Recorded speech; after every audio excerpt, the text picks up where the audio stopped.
अस्सलाम वालेकुम स्टूडेंट। आज से हम शुरू करने जा रहे हैं 9th क्लास का कंप्यूटर साइंस का चैप्टर नंबर 1 प्रॉब्लम सॉल्विंग।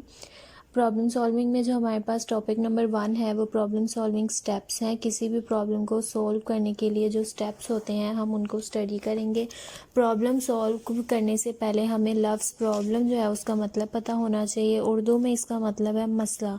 कोई भी ऐसा काम जो आपने अभी तक नहीं किया या आप अभी करने वाले हैं वो आपके लिए एक प्रॉब्लम है।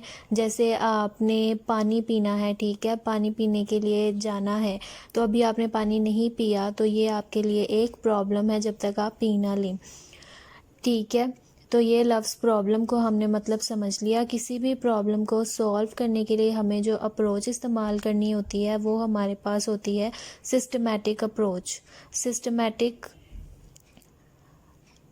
अप्रोच का मतलब है स्टेप बाय स्टेप किसी भी मसले को हल करने के लिए हमें स्टेप बाय स्टेप काम करना होता है। जो काम सबसे पहले होना है वो पहले ही होना है, हम उसे बाद में नहीं कर सकते। जैसे आपने पानी पीने जाना है तो सबसे पहले आपने उठना है, उसके बाद चलना है, इस तरह से।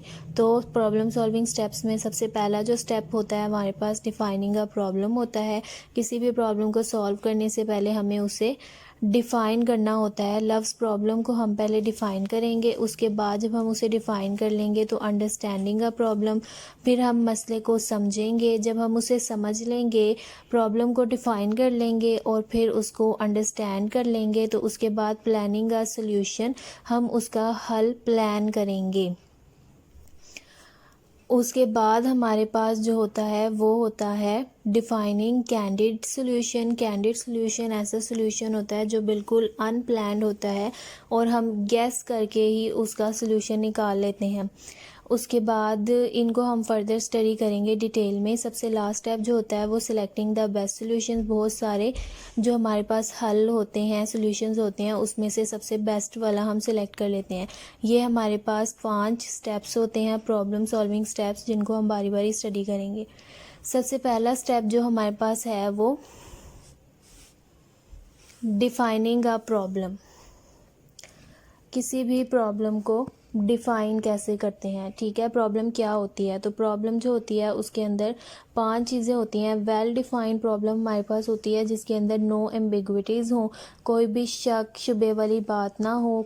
उसके बाद हमारे पास जो दूसरी कंडीशन होती है वो होती है क्लियरली स्पेसिफाइड कंडीशंस।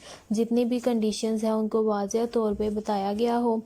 तीसरा होता है हमारे पास क्लियर गोल। मेन मकसद जो है वो क्लियर होना चाहिए, इजी टू अंडरस्टैंड, समझने में आसान, इजी टू सॉल्व, हल करने में भी आसान हो। उसके बाद हम नो एम्बिग्विटीज़, लफ्ज़ एम्बिग्विटी का मतलब समझ लेते हैं कि ये क्या होती है। तो हमारे पास जो एम्बिग्विटी होती है वो अ वर्ड और phrase has know certain meaning. ऐसा लफ्ज़ या जुमला जिसके कोई सर्टन मतलब ना हो, जिसके अंदर हमें पढ़ने के बाद हमारे जहन में सवाल पैदा होना शुरू हो जाए, वो एम्बिग्विटी होती है। जैसे हमारे पास एक वर्ड और फ्रेज़, हमारे पास एक ये एग्जांपल है जिसके अंदर ये फ्रेज़ है, I have never tested a cake like this before. मैंने ऐसा केक पहले कभी नहीं खाया।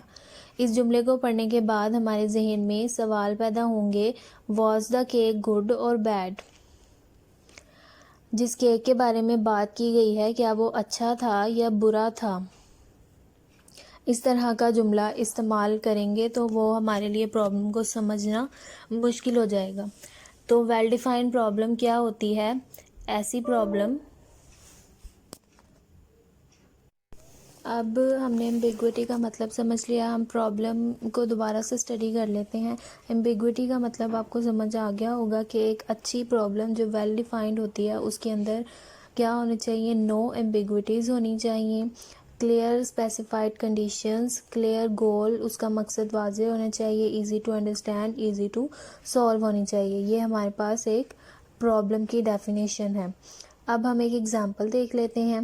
एग्ज़ाम्पल हम इस तरह से देखेंगे कि बस हम उसकी स्टेटमेंट को समझेंगे और बताएंगे कि ये वेल डिफाइंड प्रॉब्लम है। A man has to go to the departmental store, the store has two different route number 1, route number 2। अब इसकी स्टेटमेंट को हम पढ़ लें तो पहले हमारे पास जो रूल थे वेल डिफाइंड प्रॉब्लम के, उसमें क्या था कि कोई एम्बिगुइटी नहीं होनी चाहिए। तो इस स्टेटमेंट के अंदर कोई एम्बिगुइटी नहीं है, कंडीशन सारी वाजे हैं। मैन इन हरी है, मैन इज़ इन हरी, आदमी जो है वो जल्दी में है। तो हमें पता है कि क्लियर गोल हमें पता चल रहा है कि जल्दी में है आदमी, तो उसे छोटा रूट लेना होगा। उसके बाद इजी टू अंडरस्टैंड है ये और इजी टू सॉल्व है। तो ये हमारे पास जो है एक वेल डिफाइंड प्रॉब्लम की एग्जांपल है। अगले लेक्चर में हम पढ़ेंगे अनडिफाइंड प्रॉब्लम, ऐसी प्रॉब्लम्स जिनको डिफाइन ना किया गया हो उनको हल करने की क्या स्ट्रेटजीज होती हैं। Thank you.